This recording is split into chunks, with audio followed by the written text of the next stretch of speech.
We're taking a look at stoichiometry here, which is a strange sounding name. It's about 200 years old, but the stoichio just means elements, and then metry is going to be measuring. So we're measuring elements. Remember, when we measure, one of the ways we do that is often in grams. So we're going to see a lot of grams. We're also going to see chemical reactions. And remember, the challenge with chemical reactions is they're not in grams. They are counted in moles or counted in atoms or formula units. And then something else we're not working with yet, but we have some energy floating around here still too. So we're going to look at elements and measuring them. And we're also going to relate that to a balanced equation.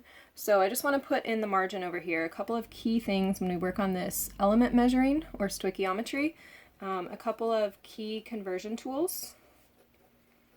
One is familiar from chapter 4, and that we just saw is molar mass, which will always be grams over moles.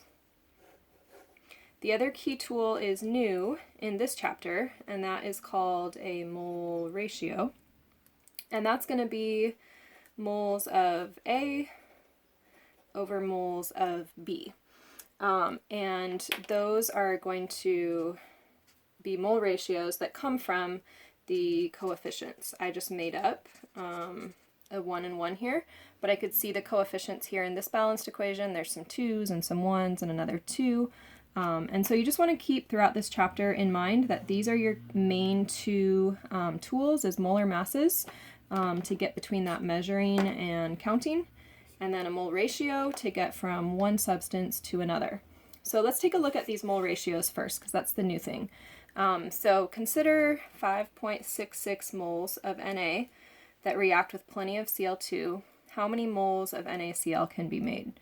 So I reminded you on a previous slide, but there's a lot of words here, and you'll notice I just focused on the moles of Na and the NaCl that can be made. You always want to focus on just the numbers and the goal and not all the other words in between. So this was like you with plenty of hot dogs. How many hot dogs will you eat?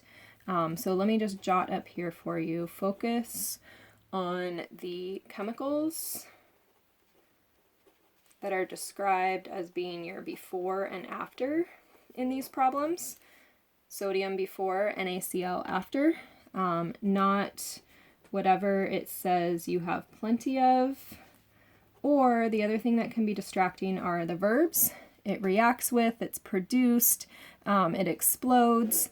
All you're looking at is before and after, and you can ignore the plenties and the verbs. Okay, you can always assume there will be hot dogs. You can always assume there will be some kind of action.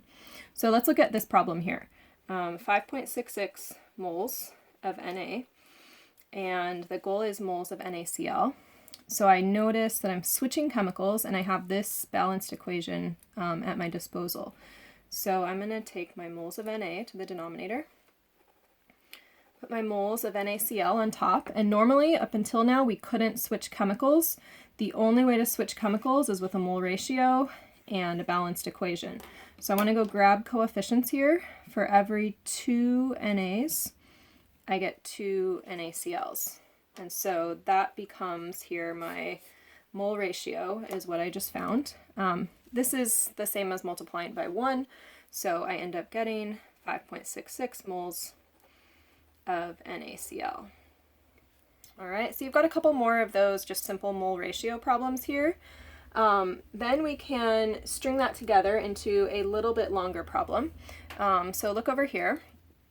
If I have 4.55 grams of sodium, that's my before, reacts with plenty of Cl2, so ignore that. How many moles of NaCl can be made? So I'm thinking I want to get to moles of NaCl. I'm at sodium right now, so when I see that the chemicals change, you're always thinking I'm going to need a mole ratio, because a mole ratio is the only way to change from one chemical to another. So come here, follow my units, grams of Na. I can't go right to moles of NaCl, so first I have to go to moles of sodium, follow that unit down, moles of sodium, and then I can convert that into moles of NaCl. And now that I'm there, I'll just erase my given. So grams per mole, that should look familiar to you. Hey, we've done that. That's our other conversion, a molar mass. The molar mass of sodium is 22.99, always per 1. And then here, this is going to be my mole ratio. So I look at my coefficients, 2 and 2, and now I'm ready to calculate. So if you calculate that, you should end up with 0.198 moles. And notice I've been writing sodiums and NaCl's because I want to know what substance it is at the end. This is NaCl. So that would be the answer up there. All right, let's take a look at one more, a little bit bigger, so I'll leave you some to practice here. Consider 17.4 grams of chlorine reacting with plenty, I don't care, there's always plenty of hot dogs. And then how many grams of NaCl are produced? I don't care about the verbs, I'm just focusing on this stuff here.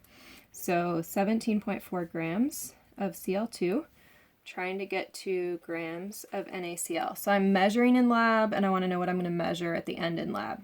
But somewhere in between measuring and measuring, I need to switch from Cl2 to NaCl. And the only way to switch chemicals is to use a mole ratio.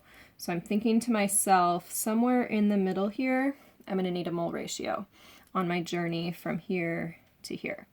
So I've kind of crowded it, so let me start over again. 17.4 grams of Cl2. Follow my units down. Because I know I need a mole ratio in the middle, I'm going to need to convert to moles. So moles of Cl2. Look up the molar mass. That would be 70.90 grams of Cl2 per 1 mole. Follow my units down. Moles of Cl2, moles of NaCl, because that's what I'm trying to convert to.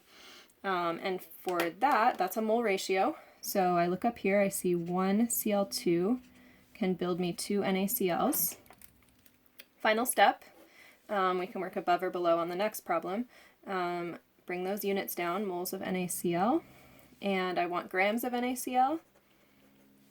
So I will have at the beginning my mass and at the end my mass, and if I add that up, molar mass is 58.44 grams per 1 mole. Remember, anytime I have molar masses like I do here and here, it's always per 1 mole. Always per 1 mole. I don't care what the coefficients are, it has no impact on a molar mass.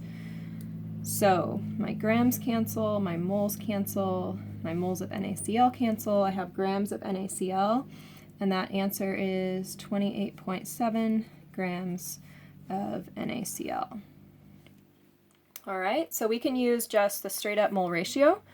Maybe you can do a mass and a mole ratio, or you can go from grams, convert to a new chemical, and then turn that back into grams again. So I will leave you some space to practice here.